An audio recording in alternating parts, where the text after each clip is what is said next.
تو صاحب تو فیل جی آپ یہ فرمائیں کہ یہ جو روزہ پاک جو 5 فرض ہیں، کیا بولتے ہیں ان کو، توحید، روزہ، زکوٰۃ، نماز اور حج، ان میں سے روزہ ایک بہت بڑا فرض ہے۔ تو اس روزے کے رکھنے میں پڑھ رہا تھا، ایکچولی کیا ہے کہ ہمارے وہ اعلیٰ حضرت صاحب ہوئے، آپ جانتے ہوں گے ان کا نام، میں ان کی کتاب پڑھ رہا تھا اور ان کے ادھرن پڑھ رہا تھا۔ ہمارے ارون شوری صاحب نے ان کے اوپر کافی چراغ روشن کیا ان کے بارے میں۔ تو اس روشنی میں نے دیکھا کہ یہ جو روزہ پاک ہے، اس میں بہت ساری دستاندازیاں ہو جاتی ہیں۔ تو آپ کچھ اس کے اوپر روشنی ڈالیں، یہ ایسا کیا کیا ہے جس کے کارن جو ہے ہمارے روزہ پاک میں خلل پڑ سکتا ہے؟ دین کی دعوت یعنی کیا کہ ہم دین میں داخل ہوں گے تو کیا تبدیلی آئے گی، ہمیں کیا کرنا ہوگا جو یہ طے کرے گا کہ ہم دین کے لوگ ہو گئے، اور اس کو سسٹین کیسے کریں گے۔ جیسے عیسائی بننے کے سلسلے میں رام بلی جب ریمبل بنے گا تو اس میں کیا کیا تبدیلیاں آئیں گی، ایسے ہی دین کے سلسلے میں کیا ہے۔ تو یہ جو 5 آپ نے فرمایا، بالکل ٹھیک کہا، 5 جو فرض ہیں، توحید یعنی اللہ ایک ہے، محمد اس کا پیغمبر ہے اور قرآن اس کی کتاب ہے، یہ اسی کرم میں ہے۔ سب سے پہلے اللہ کا دعویٰ ہوا تھا، پھر پیغمبری کا دعویٰ ہوا، قرآن تو بہت دیر میں بات شروع ہوئی۔ توحید اسی کو کہتے ہیں۔ نماز، اللہ ایک ہے، اس کی بندگی کرنی ہے، پرستش کرنی ہے۔ روزہ، توحید، نماز، روزہ، زکوٰۃ اور حج۔ روزہ کے سلسلے میں، روزے کے سلسلے مولانا مودودی کی تفسیر پڑھیں تو بڑی دوسری شکل بھرتی ہے۔ روزہ وہ کہتے ہیں کہ اپنے گھوڑے کو بھوکا پیاسا رکھ کے جنگ کے لیے تیار کرنے، خود کو جنگ کے لیے تیار کرنے، یعنی کافروں سے جنگ کے لیے تیار کرنے کا جو وقت ہے جس میں اپنے آپ کو اس کے لیے تیار کیا جاتا ہے کافروں سے لڑنے کے لیے، وہ روزے کا وقت ہے۔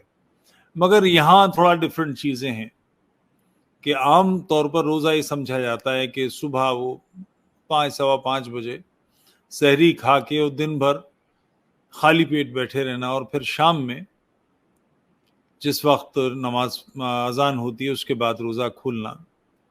ہمارے ایک دوست ہیں علی منتظر، وہ کافر ہیں، مرتد ہو گئے ہیں، وہ بڑے ایماندارانہ مرتد ہیں۔ میں ان کا ایک وہ پوسٹ پڑھ رہا تھا، وہ کہہ رہے تھے کہ دن بھر منہ سے بدبو آنے کے علاوہ روزے کے اور کیا فائدے، کوئی مجھے گنائے۔ سو یہ ہے، اچھا آپ پانی نہیں پیجیے گا تو بدبو تو آئے گی۔ تو وہ ایک دوسرے سے منہ بچا کے اس طرح کی باتیں، مگر وہ بات سنجیدہ کر رہے تھے۔ تو ہمیں تو اس پر جو بات کرنی ہے وہ یہ کہ روزے میں اور پاکی کسے کہتے ہیں، کن باتوں سے روزہ ٹوٹتا ہے، کن باتوں سے روزہ نہیں ٹوٹتا، اس پر، اور یہ کیسے طے ہو۔ تو اس کو طے کرنے کا جو ایک عام ذریعہ ہے وہ فتوے ہیں۔ فتویٰ یعنی دین کے جو علماء ہیں، عالم ہیں، ان سے سوال پوچھا کنی صاحب نے کہ اس ایسا کرنے سے روزہ ٹوٹتا ہے کہ نہیں۔ انہوں نے کوئی جواب دیا۔ جواب دینے کے لیے جو فتوے دینے والے لوگ ہیں، ایک خاص کورس پڑھنے کے بعد، ایک خاص ایگزام دینے کے بعد اچھا خاصا 10 12 15 سال لگتے ہیں اس کو تیار ہونے میں۔ مفتی کہتے ہیں اس کو، تو مفتیوں کا کام ہے یہ فتوے دینا، ہر ایک آدمی نہیں دے سکتا۔ تو اسلام کی جو اوتھینٹک، دین کی جو اوتھینٹک باتیں ہیں وہ فتووں سے پتہ لگتی ہیں۔ اب میں اس پر آتا ہوں۔ فتاوی قاضی خان، نول کشوری، صفحہ نمبر 101، جلد نمبر 1، در مختار، جس کا ترجمہ کرنا ہے، اس کے نبٹتے ہی، اس کام کو نپٹاتے ہی در مختار پہ بیٹھیں گے۔ اس کام کا مطلب؟ جی اس کام کا ابھی مطلب جو کام کر رہے ہیں فتوی عالمگیری، اس کے بعد جو اگلا میں نے پکڑنا، کہا آپ کوئی ایسا کوئی کام کر رہے ہیں۔ یہ تو ایک دروازہ کھولا گیا ہے، اب اس میں سے ہوائیں آنی ہیں، لگاتار چلنا ہی ہے، تازگی تو اس سے آئے گی۔ صفحہ 113 جلد نمبر 1، غایت الاوتار صفحہ 505 جلد نمبر 1۔ جملہ سنیے فتویٰ: سوتی ہوئی عورت یا پاگل معشوقہ سے جماو یعنی سمبھوگ کیا گیا ہو تو دونوں کا روزہ نہیں ٹوٹتا۔ پھر سے سمجھائیں، تصور کریں، میں عرض کرتا ہوں، سوتی ہوئی عورت یا پاگل معشوقہ کے ساتھ سیکس کیا جائے تو روزہ نہیں ٹوٹتا۔ اب تصور کریں اس ذہن کا جو پاگل معشوقہ پاگل بناتا ہے اور اس کے ساتھ سیکس کرتا ہے اور اس پر سوال پوچھتا ہے کہ صاحب روزے کی حالت میں یہ ہو سکتا ہے کہ نہیں، یا سوتی ہوئی عورت کے ساتھ۔ اگلا ہدایت یوسفی صفحہ 199 جلد 1 اور قاضی خان صفحہ 100 جلد نمبر 1۔ بلاತ್ಕಾರ یعنی سیکشول ارج اتنی زیادہ ہے، بلاತ್ಕಾರ کرنے کے ڈر سے مشت زنی یعنی ہستمیتن کرنا واجب ہے اور کرنے والے کا روزہ نہیں ٹوٹتا۔ سبحان اللہ سبحان اللہ، یہ موقع ہے وہ استنجا۔ اور دیکھیے ہدایت مصطفی صفحہ 199، بے ہوشی کی حالت میں عورت سے یا چوپائے یعنی جانور سے بدفعلی کرنے پر روزے کا کفارہ نہیں آتا۔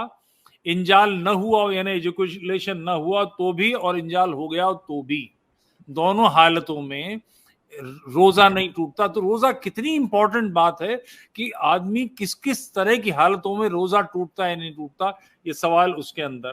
یہ تو فیویکول کے مضبوط جوڑ جیسا لگ رہا ہے مجھے جی، مگر ہے صاحب، یہ ہے کتابوں میں، ہم کیا کریں؟ زندہ یا مردہ جانور، یعنی ذہن سوچئے لوگوں کا کہ جو مردہ جانور تک کو سیکس کے لیے استعمال کرنے پہ سے باز نہیں آتے، زندہ یا مردہ جانور یا کم عمر کے لڑکوں غلما سے جمع یعنی ان کے ساتھ سیکس کرنے پر اس کے بعد نہ تو غسل واجب ہے نہ ہی اس سے وضو ٹوٹتا ہے، یعنی ہاتھ دھونے کی بھی ضرورت نہیں ہے۔ غایت الاوتار صفحہ 83 جلد 1 اور در مختار جلد 1 صفحہ 101، یہ پڑھنا ضروری ہے۔ کسی کو اس میں اگر یہ لگ رہا ہو کہ میں اپنی طرف سے کر رہا ہوں تو برائے کرم ان کو ملا لیں۔ ہدایت مصطفانی صفحہ 200، شرمگاہ یعنی عورت کی یونی کے سوائے کسی اور جگہ سمبھوگ کرنے سے روزے کا کفارہ ضروری نہیں ہے، انجال ہو گیا ہو تب بھی، یعنی بقیہ کہیں بھی آپ گھچڑ دیجئے کچھ کر لیجئے روزے پہ کوئی اثر نہیں پڑنے والا۔ اب یہ میں نہیں کہہ رہا ہوں صاحب، توبہ توبہ، مجھ پہ لعنت، میرے منہ میں خاک، جو یہ سرکار کہہ رہے وہ بتا رہا ہوں۔ اور دیکھیے کتنی خوبصورتی بات، اگر روزہ دار مرد اپنی دبر یعنی گدا میں یا عورت اپنی یونی میں انگلی یا کوئی اور چیز یا سلائی ڈالے اور وہ خشک نکلے تو روزہ نہیں ٹوٹتا۔ یہ چیک کون کرے گا صاحب؟ یہ کتاب میں تو نام لے رہا ہوں، غایت الاوتار جلد 1 صفحہ نہیں، مطلب یہ خشک ہے یا گیلی ہے، یہ چیکنگ اس کی کون کرے گا؟ یہ صاحب جس نے یہ سوال پوچھا حضرت سے، اس کی ذہانت دیکھیے، اس کی ذہنیت دیکھیے کہ یہ جو دین کی دعوت دی جا رہی ہے اس سے کیسی کیسی روشنی نکل رہی ہے، آپ کو زندگی جینے کی کتنی کتنی آسانیاں دی جا رہی ہیں۔ آپ دین میں داخل ہو جائیں گے تو یہ سب آپ کو لبرل۔ کسی روزہ دار نے اگر عورت کی شرمگاہ یعنی یونی کے بجائے انیہ استھان جیسے بغل، ران، چھاتی، گال، ناک، پیٹھ، نتم وغیرہ میں مسل کر یا دبا کر سمبھوگ جیسا آنند لیا ہے اور وہ خلاص یعنی اس کا ویرپات نہ ہوا تو اس کا روزہ نہیں ٹوٹتا۔ غایت الاوتار صفحہ 511 سے 515۔ اور خوبصورت چیز دیکھیے، اگر کوئی روزہ دار شخص کسی چوپائے یا بے ہوش عورت یا چھوٹی بچی سے بدفعلی ارتھات سہواس کرے اور اس کا انجال نہ ہوا ہو تو بھی اس کا روزہ نہیں ٹوٹتا اور اس پر غسل واجب نہیں ہوتا۔ فتاوی قاضی خان جلد نمبر 1 صفحہ 100۔ اچھا، یہ تو مولانا لوگوں کی باتیں ہیں، مگر بات تو دین کی ساری سرکار کی سنت ہے، تو اس پر بھی ذرا سی اس روشنی پہ بھی چلیں۔ رضی اللہ عنہ سے روایت ہے کہ آپ نے فرمایا، محمد صلی اللہ علیہ وسلم کے صحابہ میں جب کوئی روزہ دار ہوتا اور افطار یعنی روزہ کھولنے کے وقت سو جاتا بنا کچھ کھائے پیے تو وہ اگلے دن اور تمام رات تمام دن کچھ کھا نہیں سکتا تھا۔ روزہ اگر کھولنا بھول گیا جس سمے افطار ہونا ہے اس وقت تو پھر اسے 24 گھنٹے کا روزہ اور واجب ہوتا تھا۔ یہاں تک کہ شام کو ایک دفعہ قیس بن حرمہ انصاری روزہ سے تھے اور روزہ افطار کھولنے کے وقت جب وقت آیا تو اپنی بیوی کے پاس آیا اور اس سے کہا تیرے پاس کچھ کھانے کو ہے؟ اس نے کہا نہیں، لیکن میں جاتی ہوں، تمہارے لیے کچھ تلاش کروں گی، شاید کچھ مل جائے۔ وہ دن بھر مزدوری کرتے تھے، جب کچھ نہ ملا تو ان کی آنکھیں ان پر غالب آئیں اور سو گئے۔ جب ان کے پاس ان کی بیوی آئی تو کہنے لگی ہم لوگ تو بڑی آفت میں پڑ گئے۔ جب دوسرے دن دوپہر کا وقت ہوا تو ان پر بے ہوشی طاری ہو گئی، جس کا ذکر رسول خدا صلی اللہ علیہ وسلم سے کیا تو وہ آیت نمبر 187 نازل ہوئی کہ تمہارے لیے روزوں کی راتوں میں اپنی عورت سے ہم بستری کرنا حلال ہے۔ صحیح بخاری میں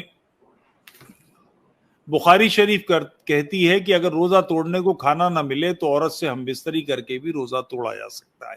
دیکھیے کتنی آسانی زندگی کو دی جا رہی ہے کہ روزہ کھولنے کے وقت کسی غریب آدمی کے پاس کھانے کو کچھ نہیں ہے تو روزہ کیسے کھولے؟ تو روزہ کھولنے کا سب سے آسان طریقہ کہ اپنی بیوی کے ساتھ یا کسی کے ساتھ چوپائے کے ساتھ وغیرہ وغیرہ ہم بستری کر لے۔ تو انہوں نے بجائے اس کے کہ اسے کھانا دے کے روزہ بستر پہ لانا ضروری ہے یا کہیں بھی ہو سکتا ہے؟ کہیں بھی صاحب، جانور مطلب کل ملا کر سیکس سے بھی، یعنی منہ سے ہی نہیں بقیہ حصوں کا بھی استعمال کر کے روزہ کھولا جا سکتا ہے۔